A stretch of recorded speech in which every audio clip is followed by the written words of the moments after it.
La délinquance juvénile en bande n'est pas un phénomène nouveau. Pour autant, il revient sur le devant de la scène. Quelles sont les évolutions? C'est un phénomène qui est protéiforme. On fait souvent l'amalgame entre groupes de pairs, bandes plus ou moins organisées, voire gangs. Et c'est vrai qu'au-delà des débats conjoncturels, des débats polémiques, il y a des outils intéressants qui existent, mais qui sont peu exploités, peu croisés. Et d'une manière plus générale, au-delà de cet exemple des phénomènes de bande, on a aujourd'hui beaucoup de mal, malheureusement, à avoir une approche pluridisciplinaire du phénomène, en croisant des sources à la fois des services de l'État, des services publics que sont la police, la justice notamment, mais aussi des travaux sur le plan sociologique, sur le plan épidémiologique, la santé mentale et les conduites à risque, c'est aussi un pan important quand on parle de prévention. Et c'est vrai qu'il y a des travaux qui sont très riches, mais qui sont malheureusement sous-exploités et trop peu croisés. Et donc la première lacune à combler, c'est déjà peut-être de créer un outil dédié qui permette vraiment, et spécifique, qui permette vraiment d'avoir déjà une connaissance ciblée du phénomène de la délinquance juvénile, de mesurer ses évolutions dans le temps et de croiser encore une fois ces différentes approches. L'intérêt de développer une approche spécifique, une connaissance spécifique de la délinquance juvénile réside, je dirais, tout simplement en un chiffre qui résume bien, on va dire, peut-être la priorité du phénomène, mais qui est pas une évolution récente, qui est une tendance lourde. En France, 40% des personnes condamnées ont moins de 25 ans. Donc on voit déjà que ce domaine particulier devrait faire l'objet d'efforts vraiment spécifiques et dans la durée, inscrits dans la durée. Et au-delà de cet outil, que propose le rapport pour faire face à ces écueils? Alors si on reste dans le même esprit de croiser les approches, au-delà de la connaissance, il y a l'action.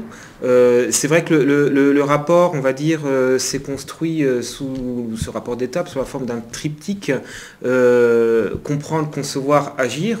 Comprendre, c'est l'analyse dont je parlais. Concevoir, parce qu'il n'y a pas d'action sans valeur, sans sens. Ça, il ne faut pas l'oublier. Effectivement, il y a, y compris des textes internationaux récents de l'ONU ou du Conseil de l'Europe qui permettent vraiment de donner des repères, des valeurs, un sens commun pour tous les acteurs. Et puis, il y a l'action, les projets. Et sur ces trois plans, y compris dans l'action, ce qui fait défaut aussi aujourd'hui, c'est une coordination opérationnelle de terrain qui implique l'ensemble des acteurs concernés. Je parlais encore une fois d'approche pluridisciplinaire dans la connaissance du phénomène, ça va être la même chose dans l'action. Aujourd'hui, on a trop peu de dispositifs opérationnels qui permettent une coordination, je vais utiliser le terme d'abouti, entre notamment la justice, la police, les travailleurs sociaux, les communes, le Conseil général. Par exemple, le Conseil général est trop peu absent encore aujourd'hui des dispositifs de prévention de la délinquance. Pour autant, il y a des initiatives intéressantes locales qui pourraient être généralisées. Au niveau de la justice, on a une forte implication des parquets, généralement. Malheureusement, il manque souvent une implication du siège, des juges des enfants, la protection judiciaire de la jeunesse, qui permet vraiment d'inscrire une démarche dans la durée.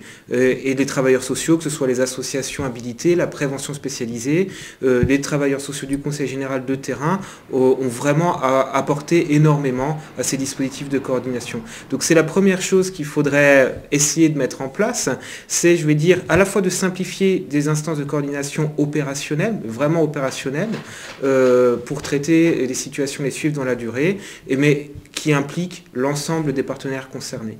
Alors ce rapport, c'est un rapport d'étape, il a été fait dans un temps relativement court. L'idée, c'était encore une fois de porter vraiment sur le débat public, de commencer à porter sur le débat public et politiquement cette question de la prévention sociale et éducative de la délinquance juvénile qui est vraiment trop peu investie, je dirais, sur de nouvelles mesures, de nouveaux plans, de nouvelles propositions, alors qu'encore une fois, comme je disais, il y aurait tout à gagner à tirer profit des expériences de terrain qui fonctionnent.